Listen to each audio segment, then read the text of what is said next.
क्या दिल्ली यूनिवर्सिटी के स्टूडेंट्स अब मनुस्मृति और बाबरनामा पढ़ेंगे? क्या वाकई डीयू के सिलेबस में ये दो किताबें जोड़ी जा रही हैं? चलिए इस मुद्दे को डिटेल में समझते हैं। नमस्कार, मैं हूं रक्षिता और आप देख रहे हैं खबर उत्तराखंड। डीयू के सिलेबस में मनुस्मृति और बाबरनामा को पढ़ाए जाने की चर्चाएं इन दिनों हो रही हैं। कहा जा रहा है कि अब दिल्ली विश्वविद्यालय के बच्चे मनुस्मृति और बाबरनामा पढ़ेंगे। ये दोनों ही किताबें खासी चर्चाओं में रही हैं, लिहाजा डीयू में इनके पढ़ाए जाने की चर्चा होना स्वाभाविक ही है। तो आइए समझते हैं कि आखिर इन चर्चाओं के पीछे वजह क्या है। दरअसल डीयू के इतिहास विभाग की संयुक्त पाठ्यक्रम समिति ने 19 फरवरी को मनुस्मृति और बाबरनामा को सिलेबस में शामिल करने का प्रस्ताव पास किया था। इतिहास विभाग की संयुक्त पाठ्यक्रम समिति चाहती थी कि इसे सिलेबस में शामिल किया जाए, यानी बच्चों को पढ़ाया जाए। ये प्रस्ताव सामने आते ही विवाद शुरू हो गया। आगे बढ़े इससे पहले मनुस्मृति और बाबरनामा से जुड़े विवादों पर नजर डालना जरूरी है। मनुस्मृति हिंदू धर्म के सबसे प्राचीन धर्मशास्त्रों में से एक है। इसे मनु संहिता भी कहते हैं।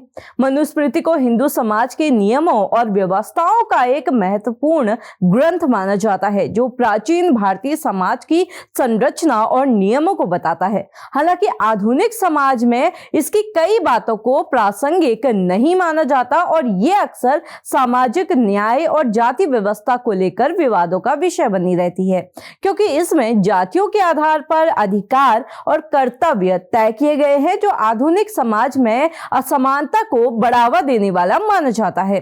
कई श्लोकों में इसके महिलाओं की स्वतंत्रता को सीमित करने की बातें भी कही गई हैं, जिसे समाज के एक बड़े वर्ग ने अस्वीकार किया है। 1927 में डॉक्टर भीमराव अंबेडकर ने इसे भेदभावकारी और अन्यायपूर्ण बताते हुए मनुस्मृति की प्रतियां जलाने का विरोध प्रदर्शन भी किया था। वहीं बाबरनामा को खुद बाबर ने तुर्की भाषा में लिखा था। इसे दुनिया की सबसे पहली आत्मकथाओं में से एक माना जाता है। बाबरनामा में बाबर ने अपने जीवन, विजय, युद्धों और भारत के समाज का विस्तार से वर्णन किया है। हुआ ये कि दिल्ली यूनिवर्सिटी के इतिहास विभाग की संयुक्त पाठ्यक्रम समिति ने मनुस्मृति और बाबरनामा को हिस्ट्री ऑनर्स में पाठ्यक्रम में शामिल करने का प्रस्ताव पारित किया।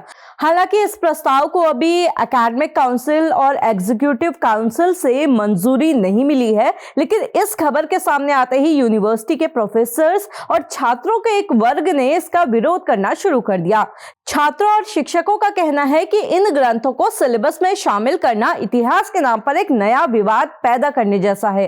छात्रों और शिक्षकों के इस विरोध के बीच अब कुलपति योगेश सिंह का बयान भी आ गया है।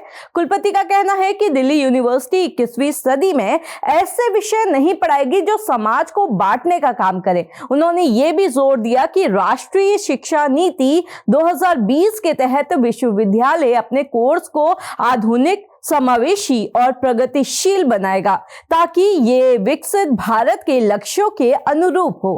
भारत के शैक्षणिक संस्थानों में ऐतिहासिक ग्रंथों को पढ़ाया जाना चाहिए या फिर नहीं? आप इस बारे में क्या सोचते हैं? हमें कमेंट में जरूर बताएं।